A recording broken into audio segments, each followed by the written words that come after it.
제가 인생 최고 80kg까지 쪘다가 지금 현재 한 60kg 정도까지 감량한 이야기를 조금 해보려고 해요. 바야흐로 약 2023년? 2022년 정도, 약 4년 정도, 3, 4년 정도에 제가 80kg까지 찌게 됩니다. 근데 원래 저는 모태 통통이었어요. 그래서 한 163에 55 정도 계속 살다가 대학생 때 한 60kg까지 찌고, 근데 대학생 할 내내 또 다이어트랑 뭐 또 살짝 이거를 계속 반복하긴 했어요. 그래가지고 이제 했는데 87kg가 어떻게 쪘냐?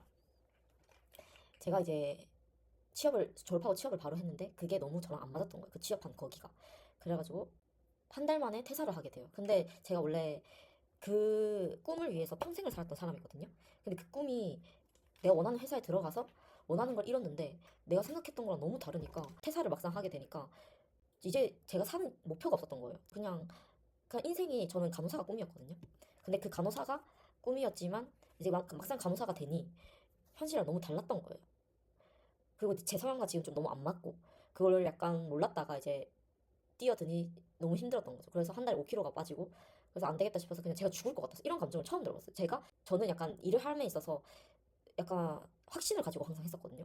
나 올해 A뿔 맞을 거야 하면 A뿔을 맞고 나 다이어트 할 거야 하면 다이어트를 했었어요. 그래서 뭐 8kg씩 한 달에 빼고 막 그랬는데 그 한 달 동안 그 병원 생활하면서 제 자존감이 진짜 밑바닥을 치고 지하로 끝까지 나가게 됐어요. 그때부터 저는 자존감 회복도 안 되고 자신감도 회복도 안 되고 어떻게 보면 지금도 그게 약간 좀 이어지고 있는 것 같아요. 이제 어떻게 하면 이 간호사를 조금 살릴 수 있을까 하다가 이제 간호지 공무원을 하게 돼요. 근데 하면서도 내가 할 수 있을까 이 생각이 너무 많이 드는 거예요. 그때 한창 코로나 때문이라고 간호사들 보건직 많이 뽑았을 때가 있었거든요. 근데 그것마저도 자신이 없었어, 솔직히 말하면.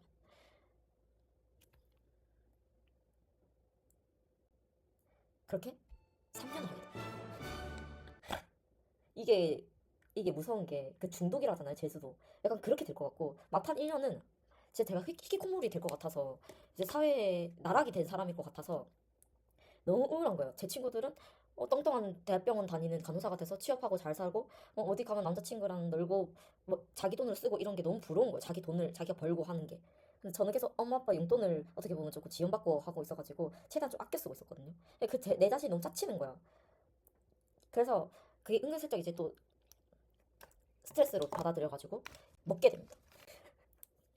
그래서 한 달에 1kg씩 찌고 있었던 거예요. 한 달 1kg. 근데 거의 막판 2년이 약간 좀 그랬으니까 한 24kg, 20kg가 이렇게 보통 이렇게 쭉 찌게 돼요. 그래서 내가 이번만 하고 이번 마지막 해만 하고 이제 공무원은 그만둬야겠다 결정을 하자마자 이제 다이어트를 딱 하게 됩니다. 근데 제가 혼자서는 도저히 이제 자신이 없는 거예요. 왜냐면 이미 자존감은 하락됐으니까.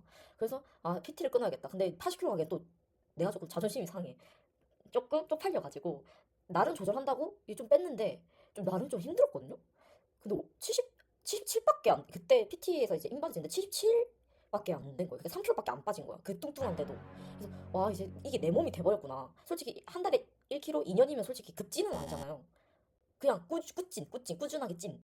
그래가지고 그게 80kg를 찍고 그래서 일주일 PT를 받게 됐는데 이 PT도 약간 성적으로 약간 좀 문제가 생겨가지고 나중에 썰 풀 수 있으면 풀게요. 그걸 때문에 일주일만 또 그만두게 돼요.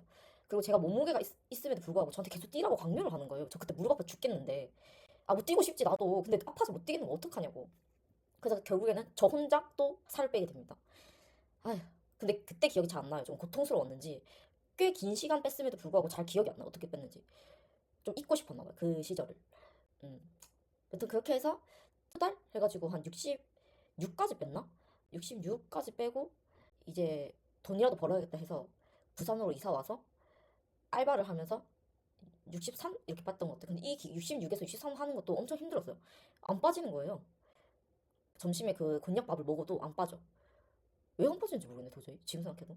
이제 또 알바를 병행하다가 또 이제 취업을 하게 돼요. 조금 제가 나름 괜찮을 것 같은데 취업을 하게 돼서 이제 취업을 하면서 이제 조금씩 이제 돼서 지금 이 정도 됐는데 이 기간에 솔직히 어른 잡아서 거의 2, 3년?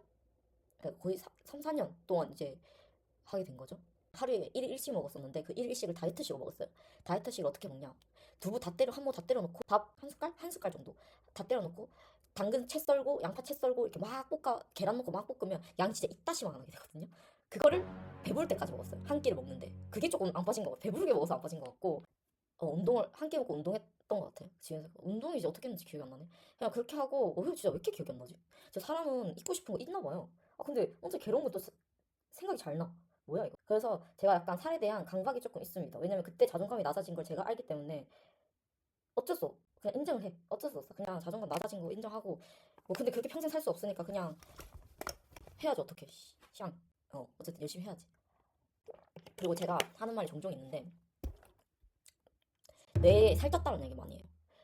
그 말은 즉슨 약간 부정적이고 약간 긍정적이지 못한 생각을 할 때마다 이제 내가 살쪘다 생각하는 거예요. 그런 아니란 생각이 들 때 나 정신 차려야 된다. 내 지금 살쪄가지고 제대로 안 돌아가는구나. 이렇게 하게 되는 거지. 그래서 건강한 몸에는 건강한 정신이 깃든다. 이런 말을 하면서 이제 운동하고 뭐 이러고 있는데 혹시 저같이 약간 얼마나 힘들어요. 공무원 그거 진짜 분명 저 같은 사람 분명 있을 거거든요. 뭐든 됐든 시험을 준비했든 뭘 됐든 뭔가 끝이 없는 상황인 것 같은데 그 끝을 그 목표를 향해서 내가 계속 견뎌야 할 때 그 힘듦을 제가 너가 누구보다 잘 안단 말이에요. 그래서 살이 20kg 맞았지. 그래서 그 사람들 있으면 조금 응원해주고 싶어요. 전 어떻게 보면 대학병원도 퇴사를 한 달 만에 그렇게 그 일생을 원했던 꿈이었는데 그 꿈을 포기했어요. 너무 힘들어서. 근데 그 꿈을 포기해서 다시 플랜 B로 옮긴 그 공무원 시험마저도 떨어졌어. 3년이나 하고. 나한테 얻은 거는 좌절감, 우울증, 그리고 살 20kg밖에 없었어요. They ask you how you are, you just have to say. 근데 그거 지금 생각하면 존나 별거야. 별거 아닌 건 아니야. 내 인생에 완전 변환점이긴 했어. 하지만 후회 좀 하나? 3년 동안 한 걸 조금 후회하다. 근데 안 하면 좀 궁금했을 것 같긴 해요. 공무원 조금 좀 긍정적인 해로를 좀 돌려서. 어쨌든 덕분에 얻은 거, 나 공부랑 조금 안 맞구나. 하나랑 영어를 조금 공포심을 조금 이겨냈어요. 영어가 진짜 막귀였는데 3년 동안 영어를 하잖아요. 한 4, 5, 6시간 동안. 그러면 영어를 알 수밖에 없어요. 그거에 대한 공포증. 근데 영어를 또 잘하는 것도 아니에요. 그냥 영어에 대한 그냥 공포증이 좀 줄어들었다. 말 못해요, 영어로. 뭐 긍정 생각하면 그렇고 뭐 일단은 내가 다시 돈을 벌 수 있다는 것 자체가 저한테 엄청 많은 좀 긍정적인 영향을 줬어가지고 그것도 괜찮았고 네 썰이 재밌었는지 모르겠네. 강박으로 조금 시작하지 말자. 하지만 강박 있을 수 있지만 그것마저 그냥 받아들이자. 뭐 어떻게든 되겠지. 아이.